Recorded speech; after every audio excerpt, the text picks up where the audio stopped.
শুকুরাম, আজকের পারফরমেন্স নিয়ে কি বলবেন? একটা তোমার অসাধারণ গোল অবশ্যই, তবে তবু 3 পয়েন্ট এলো না, কি বলবেন? চেষ্টা করেছিলাম 3 পয়েন্ট।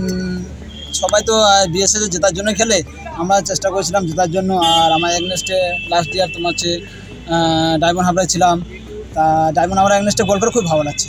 আজকের কি আরো বেশ কিছু সুযোগও ক্রিয়েট হয়েছিল, সুযোগগুলো কি মিস হলো আজকে? মিস তো হয়েছে। সব আমাদের অনেক জুনিয়র ছেলে আছে, জুনিয়র সিনিয়র মিলে অনেক কম্পেয়ার, একটু সময় লাগবে, বাট আমরা খুব ভালো খেলেছি। সুকুরাম, একটা কথা, যে তোমাকে এক সময় দেখেছিলাম রেল জেতবার রানার্স আপ হয়েছিল, সেইবার সেই দলের সদস্য ছিলে। তারপর হয়তো একটা ভুল সিদ্ধান্ত তোমার অন্য একটা বাইরের দলে যাওয়ার, কিন্তু সেখান থেকে ফিরে এসে তোমাকে এই ডিএইচএফসি দলে দেখেছি, তারপর এবার আবার বিএসএসে। তো নিজেকে কি আবার ফিরে পাওয়ার একটা লড়াই চলছে তোমার? একদম একদম। আমি প্রথমত গোকুলামে ছিলাম, আমার সবথেকে বড় ভুল হচ্ছে গোকুলামে যাওয়া, ঠিক আছে। আমার ডিসিশান তোমার হচ্ছে ভুল নিয়েছিলাম, বাট আবার কলকাতায় ফিরে এসেছি। এখন কলকাতায় ফিরে এসে বিএসএস ক্লাবে খেলছি, খেলে খুব ভালো লাগছে। এখন এটাই বলবো, শুকুরাম।